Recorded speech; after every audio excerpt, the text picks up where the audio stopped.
Assalamualaikum warahmatullahi wabarakatuh. Selamat siang para pejuang cuan. Gimana kabar kalian? Semoga kalian sehat semua dan saya doakan sukses semua buat kalian. Salam cuan cayo cayo ya. Tetap sehat, tetap semangat ya teman-teman ya. Dan tetap secangkir kopi harus selalu ada buat menemani siang hari ini teman-teman, dengan kondisi market cryptocurrency yang kalau kita lihat semakin mantap jiwa ya untuk penurunannya. Negara api sudah menyerang lagi, avatar belum mampu menghalang serangan apinya ya teman-teman. Semoga saja ya keajaiban segera datang untuk cryptocurrency. Amin, mantap jiwa ya. Dan di kesempatan siang hari ini teman-teman, ternyata ya dua aset ini yang sering kita bahas ternyata masuk ke daftar juga teman-teman, masuk daftar yang mungkin berdampak bagus lah ya, berita sedikit menyenangkan gitu teman-teman. Oke, langsung saja kita bahas ya teman-teman tanpa panjang lebar. Di mana XRP, Shiba, Ethereum dan Lunch ya, David Goldstein berbicara tentang crypto top dalam wawancara eksklusif ini. Nah, jadi selain XRP dan Ethereum, tentunya Shiba dan Luna Classic masuk ke dalam daftar top cryptocurrency ya menurut si David Goldstein ini teman-teman ya. Jadi di sini David Goldstein membagikan pemikiran tentang beberapa proyek kripto paling populer. Oke, nah jadi kalau kita lihat David Goldstein salah satu teman yang gigih mencoba membuat saya mempelajari Bitcoin dan terus berbicara kepada saya tentang teknologi blockchain ya. Saya selalu menyukai teknologi, jadi menurut saya ini menarik. Tetapi pada saat yang sama pada awalnya terdengar seperti World of Warcraft, seperti video game ini atau yang lainnya. Saya seperti oke, ini kedengarannya karena, tetapi juga terdengar konyol pada saat yang sama. Jadi saya akan muncul. Oke ya, ini adalah kata-kata daripada si David Goldstein ini ya. Jadi kalau kita berbicara tentang selain XRP dan Ethereum ya, kita bicara tentang Shiba dan Lunch ya, karena dia masuk ke daftar kripto populer juga gitu teman-teman. Dimana kalau kita lihat bersama ya kan, bahwasanya sekarang ini banyak ya paus yang mulai masuk lagi ke dalam Shiba Inu teman-teman ya. Walaupun ada juga beberapa paus yang melakukan penjualan dengan skala besar, tapi setidaknya dalam kurun 10 hari holder daripada Shiba Inu ini mampu mengantongi sekitar 9.000 holder teman-teman. Itu kurun waktu 10 hari ya. Dan kalau kita berbicara Lunch ya, Lunch saat ini teman-teman sedang mengerjakan sesuatu kebangkitan daripada Lunch. Salah satunya yaitu V23. Sistem IBC sudah dibuka kembali ya. Sistem IBC tersebut bisa berinteraksi langsung antar blockchain Cosmos ya dan Juno gitu teman-teman, dimana itu akan berdampak positif juga nantinya seiring berjalannya waktu ya, karena lintas rantai itu sangatlah mantap jiwa gitu ya kalau menurut saya pribadi seperti itu. Karena apa? Itu juga akan salah satu menarik investor masuk ya, akan menarik juga proyek-proyek yang mau berdiri di jaringan Luna Classic gitu teman-teman ya. Nah, jadi ini adalah hal yang lumayan bagus gitu teman-teman, di mana Lunch dan Shiba masuk ke top cryptocurrency. Nah, dan di sini ada pertanyaan untuk si David Goldstein ya. Mungkin ini adalah sesi tanya jawab, di mana David, apakah Anda menganggap diri Anda seorang pedagang kripto?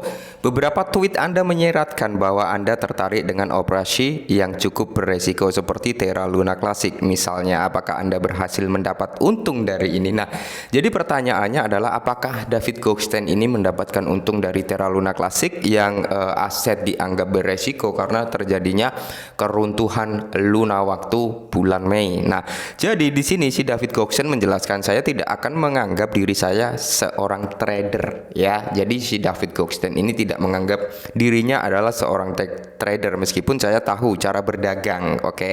Saya bukan pedagang, saya lebih seperti tipe pria dengan biaya rata-rata dolar. Saya akan membeli 40, saya akan membeli 20, saya akan membeli 30, tidak masalah. Ini adalah keyakinan pribadi saya, karena saya percaya bahwa 10 tahun ke depan Bitcoin akan menegaskan dirinya sebagai penyimpanan nilai yang memperbaiki sistem moneter saat ini yang rusak. Oke.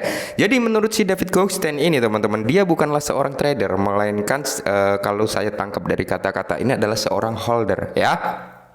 Jadi si David Goldstein ini juga memiliki Lunch dan Shiba tentunya teman-teman, karena si David Goldstein ini pertanyaannya lah tentang lunch gitu ya, karena dia suka aset-aset beresiko, kurang lebih seperti itu. Dan kalau kata-kata si David Goldstein ya, bahwasanya ini adalah keyakinan pribadi saya karena saya percaya bahwa 10 tahun ke depan, oke, berarti dia memiliki target 10 tahun ke depan, alias dia akan nge-hold aset tersebut selama kurang lebih 10 tahun ya, kurang lebihnya, bisa kurang dari itu, bisa lebih dari itu, tapi setidaknya ya si David Goldstein ini adalah holder, oke, bukan trader. Nah, jadi semakin banyak holder semakin bagus, oke. Dan di sini ya teman-teman, adapun Terra Luna atau Terra Klasik ya, saya akan mengatakan ini komunitas itu fenomenal. Mereka gila, orang lunatik selalu gila dari Luna hingga sekarang. Luna Klasik mereka sudah gila. Saya suka mereka. Yang saya inginkan hanyalah melihat utilitas. Saya ingin melihat utilitas dan saya ingin melihat proyek yang dibangun di Terra benar-benar kembali dan menggunakan Terra Klasik. Begitu mereka melakukan itu, saya akan menjadi sangat bullish dan saya akan pergi dan membeli Terra Klasik sebanyak mungkin. Oke, jadi menurut si David Goldstein teman-teman, dia ini menantikan utilitas daripada Luna Klasik ya, dan dia percaya bahwasanya utilitas yang dulu ada di dalam Luna itu akan kembali lagi ke dalam Luna Klasik ya teman-teman, karena menurut si David Goldstein ini orang-orang yang ada di belakang Luna Klasik ini katanya gila gitu ya, gila dalam hal ingin kebangkitan daripada Luna Klasik, dan semoga saja itu bisa terjadi teman-teman ya. Dan tapi aku sangat keras kepala seperti beberapa orang masuk begitu saja dan mereka mengambil kesempatan. Bagi saya itu perlu masuk akal, itu hanya perlu masuk akal. Jadi pertanyaannya ya seperti itu, kenapa si David Goldstein ingin membeli Lunch ya, padahal aset tersebut beresiko tinggi. Ya menurut si David Goldstein ini, Lunch ini teman-teman masih ada potensi untuk kebangkitannya ya. Kita lihat karena si Luna Klasik ini akan membangun utilitas nyata di dunia nyata juga ya, dan akan mengembalikan utilitas yang dulu ada di dalam Luna sebelum di pack kembali lagi ke Luna Klasik. Dan di sini pun pertanyaannya adalah apakah Anda menyukai konsep seputar Shiba Inu jika Anda sudah familiar dengan Shiba. Nah, awalnya teman-teman si David Goldstein ini nggak berminat gitu dengan Shiba Inu, tapi setelah antusias daripada army Shiba yang selalu mengatakan, "Hey David, coba kamu lihat Shiba Inu." Nah, sering sekali seperti itu, makanya si David Goldstein ini coba untuk masuk ke dalam ranah Shiba Inu ya. Mungkin mereka lihat-lihat ya, si David Goldstein ini masuk terhadap Shiba Inu. Mereka lihat perkembangannya, proyeknya, dan bagaimana akhirnya apa si David Goldstein ini terpincut gitu dengan Shiba Inu, dengan apa yang ada di belakang Shiba Inu, dengan apa yang dikerjakan Shiba Inu ya, dengan apa kegunaan daripada Shiba Inu. Nah, itulah yang membuat si David Goldstein ini berminat berinvestasi di Shiba Inu ya. Dan di sini Anda perlu memasukkan $500 dan Anda bisa menghasilkan jutaan dolar, dan mereka benar, jika Anda memasukkan $500 Anda mungkin akan menghasilkan beberapa juta dolar. Saya tidak masuk, saya adalah seorang yang murni dan tidak berpikir terbuka, tetapi kemudian saya menjadi berpikir terbuka ya, salah satunya ya adalah ini ya. Dan mungkin ini dulu perihal informasi kali ini teman-teman, dan saya ingatkan sekali kedua aset ini Lunch dan Shiba Inu adalah aset jangka panjang ya teman-teman, karena tadi pagi kita sudah bahas Lunch, kalian juga pasti tahu. Kalau belum lihat silakan buka video saya yang tadi pagi ya. Dan mungkin ini dulu, semoga sedikit membantu. Salam cuan.